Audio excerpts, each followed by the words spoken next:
Wala nang maraming paligoy-ligoy pa, diretso sa punto na. Maiksi lang ang komentaryo, pero diretso sa punto. Maraming kuro-kuro, may tiwali, may totoo. Dito, sa puntong diretso tayo. Punto, diretso. Nitong nakaraang Kapaskuhan, nag-post ang CIDG ng Bicol, nilusob nila, ni-raid nila, pinuntahan nila yung mga pinaghihinalaang pinagtataguan ng mga wanted na officials ng SunWest.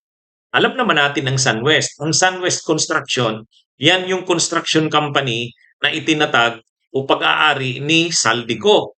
O bagamat sinasabi ni Saldico kung nag-divest na siya ng investments dyan, pero ano pa rin yan, wala namang maniniwala dyan na hindi siya pa rin ang may-ari niya. Anyway, nasasangkot itong SunWest sa mga anomalya dito sa flood control. Yung unang kaso na isinampa, yung unang kasong isinampa sa Sandigan Bayan, yung mga maanumalyang proyekto sa Oriental Mindoro, SunWest ang kontraktor nun. SunWest ang kontraktor nun. Kaya yung unang mga na-issuehan ng arrest warrants ng Sandigan Bayan ay si Saldico at saka yung mga DPWH officials at saka yung mga officials ng SunWest. Apat yatang board of directors ng SunWest ang inisyuhan ng arrest warrants. Wanted sila ngayon. Ang nangyari dyan, yung mga DPWH officials sumurrender na, nakakulong na sila ngayon. Pero itong mga SunWest na mga board of directors na wanted, may warrant of arrest, hindi pa rin sumusuko.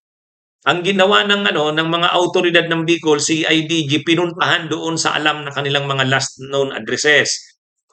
Pinuntahan. Kaya ginagawan din talaga ng paraan ng mga autoridad ng Bicol, CIDG, PNP, na maaresto yung mga wanted na officials ng SunWest. Kaya lang hindi mailap tong mga SunWest na to eh. Naalala nyo, ni-raid din yung isang hotel sa Pasay City. Yan din yung target, yung mga kasamahan ni Saldico. Kasi yung mga officials ng SunWest, mga board of directors, kasama sila sa sinampahan ng kaso. May warrant of arrest na sa kanila. Yung nung una, pinuntahan na yung mga opisina ng SunWest sa Bicol, hindi sila inabutan. Pangalawa, pinuntahan yung isang hotel sa Pasay City na pinaniniwala ang pag-aari din ni Saldico. Wala na naman doon. Yan din yung target, parehong target. Pinaniniwalaan ngayong Pasko, pupunta sila sa kanilang mga pamilya, pinuntahan din, wala na naman. Anyway, darating din ang araw, mahuhuli rin yung mga yan. Kahit pa sabihing hindi na aaresto yung mga officials na yan ng SunWest, hindi na matahimik ang kanilang buhay. Yan yung sigurado dyan. Kumbaga dati, akala nila kanila lagi ang magandang buhay. Kasi ang dami nilang projects. Napakamakapangyarihan ang boss nila, si Saldico. Napakarami nilang proyekto. Ang yaman nila. Ang akala ng mga SunWest officials, habang panahon, ganun na ang kalagayan nila. Hindi. Ngayon, kung dati, kayamanan, kapangyarihan, ang kanilang nararanasan, ngayon, pagtatago, magulo ang buhay nila ngayon. Hindi sila matahimik. Kaya yan ang nangyayari sa kanila. Maaaring ngayon, hindi pa sila naaaresto, pero sa susunod na mga araw, mahuhuli rin yung mga yan.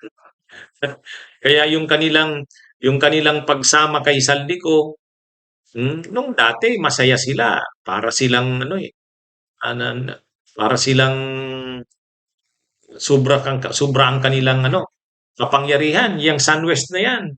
Ang dami nilang projects, ang dami nilang proyekto. Kaya tuwang-tuwa sila noon. O ngayon, pinaghahanap sila ng mga autoridad.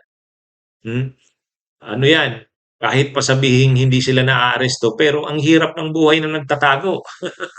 So nagtatago si Saldico, si Saldico buti sa ibang bansa. Sila dito sa Pilipinas, palipat-lipat sila ng taguan.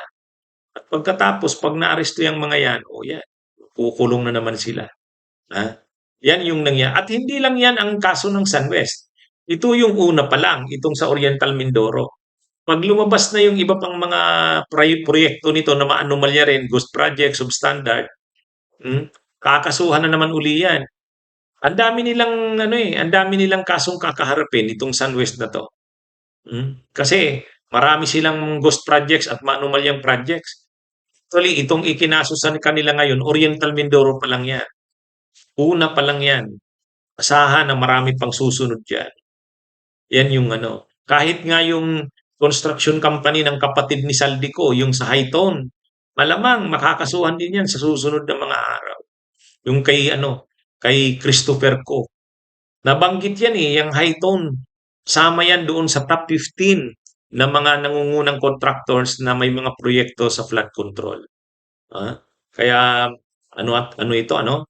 Kumbaga kung dati napaka makapangyarihan nila, napaka ano nila, tuwang-tuwa sila dahil tambak ang proyekto nila sa gobyerno dahil makapangyarihan nga si Saldico no. O ngayon nagtatago. Nagtatago si Saldico, nagtatago yung mga officials ng SunWest. Alam nilang hindi pa yan ang ano, marami pang susunod diyan.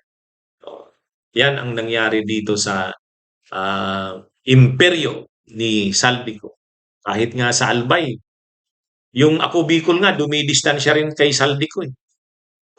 Sila Garbin, dumidistansya sila kay Saldico. Yung iniisip nila yung re-election nila sa 2028. Siyempre tatakbo uli sila sa party list, baka maapektuhan sila. Siyempre sinusuka na sila ng mamamayang Bicolano. O ang ginagawa na ngayon ng Ako Bicol, dumidistansya sila. O kumbaga para sa kanila gusto nilang ano na si Saldico iba sa Ako Bicol. Sino namang maniniwala doon? Sino namang maniniwala na iba ang Ako Bicol kay Saldico? Si Saldico ay Ako Bicol, ang Ako Bicol ay si Saldico. Yan ang totoo. Wag nyo nang pinagluloko ang tao. Yun ang malinaw dyan. Kahit anong distansya nyo kay Saldico, alam ng taong bayan, alam ng sambayan ng Pilipino, alam ng mamamayan sa Bicol na si Saldico ay Ako Bicol. At ang Ako Bicol ay si Saldico. At ang SunWest, kahit dumistansya na dyan si Saldico, sinong naging ano siya, congressman, nag-divest siya. Sino namang maniniwala dyan? Sino namang maniniwala dyan? Anyway, yan mga kabunyog, mga kababayan, ang nangyari nitong Pasko. Hindi inabutan, hindi nahuli yung mga officials ng SunWest, pero magpapatuloy daw ang paghahanap ng mga autoridad. Sa darating na mga araw, maaaresto din yan. Bunyog, bunyog, halikan na kasama ka. Bunyog, kapag buklod ay may pag-asa. Luzon, Visayas, Mindanao, isa ang pananaw. Sa bagong Pilipinas ang bunyog isisigaw. Bunyog.